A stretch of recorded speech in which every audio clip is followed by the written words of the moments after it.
రెండు దేశాల మధ్య యుద్ధం అక్కడికే పరిమితం అయితే నష్టపోయేది ఆ రెండు దేశాలే. అలా కాదని ఇతర దేశాలకు విస్తరిస్తేనే సమస్య అంతా. ఉక్రెయిన్ రష్యా యుద్ధం మొదట్లో ఆ ఆందోళనే వ్యక్తమైంది. ఆ యుద్ధం ఎక్కడ వరల్డ్ వార్గా మారుతుందో అని ప్రపంచం అంతా భయపడింది. ఇప్పుడు ఆ భయమే నిజమవుతున్నట్టు కనిపిస్తోంది. దీనికి కారణం పుతిన్ అనుసరిస్తున్న డెడ్లీ స్ట్రాటజీలే. ఇప్పటి వరకు అణు హెచ్చరికలు మాత్రమే చేసిన పుతిన్ తాజాగా అణ్వాయుధాలను యుద్ధ భూమిలో మోహరించారు. అది కూడా ఉక్రెయిన్ కోసం కాదు, దానికి మద్దతుగా నిలుస్తున్న బ్రిటన్ కోసం. అవును, యూకే లక్ష్యంగా పుతిన్ సాతాన్-2 గురిపెట్టారు. ఒక్క బటన్ నొక్కితే గ్రేట్ బ్రిటన్ నామరూపాలు లేకుండా పోతుందని హెచ్చరిస్తున్నారు. అయితే ఉన్నట్టుండి పుతిన్ యూకేని ఎందుకు టార్గెట్ చేశారు? వార్ జోన్లో అసలేం జరుగుతుంది? Let's watch. మూడో ప్రపంచ యుద్ధానికి రంగం సిద్ధమైందా? యుద్ధ భూమిలో సాతాన్-2 ఎంట్రీ సీక్రెట్స్ ఏంటి? ఆ ఒక్క తప్పే గ్రేట్ బ్రిటన్ కు శాపం కాబోతుందా? ఉక్రెయిన్ వార్ జోన్ లో ఊహకందని పరిణామాలు జరుగుతున్నాయి. అమెరికా దూకుడుతో రష్యాను ధ్వంసం చేయాలనే పట్టుదలతో ఉన్న జెలెన్స్కీ ఫస్ట్ టైం యుద్ధం ముగింపు ప్రస్తావన చేశారు.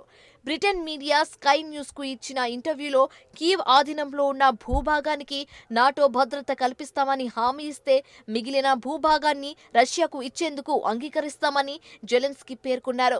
యుద్ధంలోని కీలక దశను ఆపాలనుకుంటే తమ నియంత్రణలో ఉన్న ఉక్రెయిన్ భూభాగానికి నాటో భద్రత కల్పిస్తామని హామీ ఇవ్వాలని, ఆ తర్వాత అంతర్జాతీయ సరిహద్దుల పరిధిలో ఉన్న మొత్తం తమ దేశాన్ని నాటోలో చేర్చుకోవాలని డిమాండ్ చేశారు. అప్పుడే తాము కాల్పుల విరమణకు అంగీకరించే అవకాశం ఉంటుందని, ఆ తర్వాత రష్యా ఆక్రమించుకున్న భూభాగాన్ని దౌత్యపరంగా సాధించుకునే వీలు మాకు లభిస్తుందని జెలెన్స్కీ పేర్కొన్నారు. అయితే ఇది జెలెన్స్కీ వర్షన్ మాత్రమే. పుతిన్ మాత్రం యుద్ధంపై వెనక్కి తగ్గేలా కనిపించడం లేదు. కొద్ది రోజులుగా న్యూక్లియర్ బాంబులు అమెరికా, బ్రిటన్లపై వేయడానికి సైన్యాన్ని సిద్ధం చేస్తున్నారు పుతిన్. తాజాగా ఈ విషయంలో మరో అడుగు ముందుకు వేశారు. తమ న్యూక్లియర్ వార్ హెడ్ సాతాన్-2ను రెడీ చేయాలని సైన్యాన్ని ఆదేశించారు. వ్యూహాత్మకంగా బ్రిటన్పై దాడి చేసేందుకు అనుకూలమైన ప్రాంతానికి తరలించాలని సూచించారు. ఇప్పుడు సైన్యం ఆ పనిలోనే ఉంది.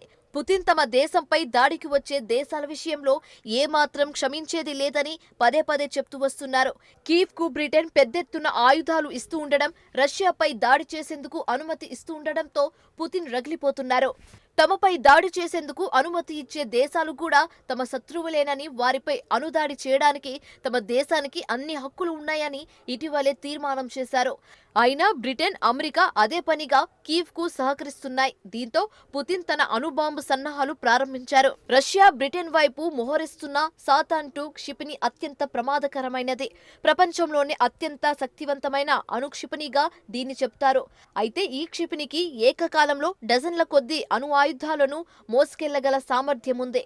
ఈ అణుక్షిపణి బరువు దాదాపు 200 టన్నులు, 10 టన్నుల వరకు పేలోడ్లను మోయగలదు. ఈ మిసైల్కు 10 నుంచి 15 వార్ హెడ్లను అమర్చే వీలుంటుంది. అందుకే ఒకటి కంటే ఎక్కువ లక్ష్యాలను సులువుగా ఛేదిస్తుంది. శత్రువుల రాడర్లు, ఎలక్ట్రానిక్ నిఘా వ్యవస్థలు దీన్ని గుర్తించే లోపే లక్ష్యాన్ని చేరుకుని విధ్వంసాన్ని సృష్టిస్తుంది. సాతాన్-2 గంటకు 10,000 నుంచి 18,000 కిలోమీటర్ల వేగంతో దూసుకుపోతుంది. యూరోప్లోని ఏ ప్రాంతానికైనా ఇది కేవలం 3 నిమిషాల్లోపే చేరుకోగలదు. ఇక అగ్రరాజ్యం అమెరికా చేరుకోవడానికి ఈ క్షిపణికి 14 నిమిషాలు మాత్రమే పడుతుంది. రష్యా దీన్ని విజయవంతంగా పరీక్షించిన తర్వాత 2023లో సైన్యంలో చేర్చింది.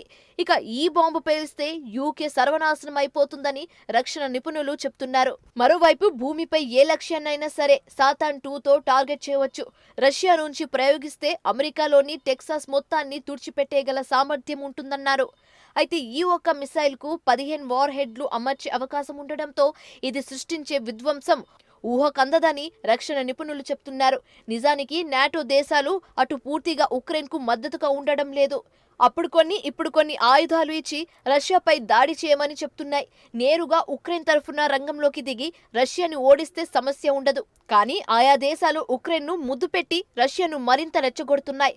ప్రపంచాన్ని మూడో వరల్డ్ వార్ వైపు తీసుకెళ్తున్నాయి. పుతిన్ ఉక్రెయిన్తో జరుగుతున్న యుద్ధంలో ఎవరు కల్పించుకోవద్దని మొదటి నుంచే హెచ్చరిస్తున్నారు.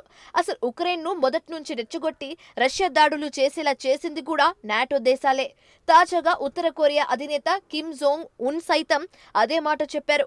రష్యా రక్షణ మంత్రి ఆండ్రీ బెలౌసోవ్తో సమావేశమైన కిమ్ అమెరికా దాని మిత్ర దేశాలు ఉక్రెయిన్కు దీర్ఘశ్రేణి క్షిపణులను అందించి రష్యాపై దాడి చేసేందుకు ప్రేరేపించాయని కిమ్ విమర్శించారు. శత్రువులపై రష్యా కూడా ప్రతీకార చర్యలు తీసుకోవాల్సిన అవసరం ఉందని చెప్పారు. ఏది ఏమైనా ఇప్పుడు ప్రపంచంలో ఒక అణుబాంబు పడినా అది మామూలు విధ్వంసం అవ్వదు. అలా జరిగితే అది పుతిన్ కన్నా నాటో దేశాల తప్పే ఎక్కువ అవుతుంది.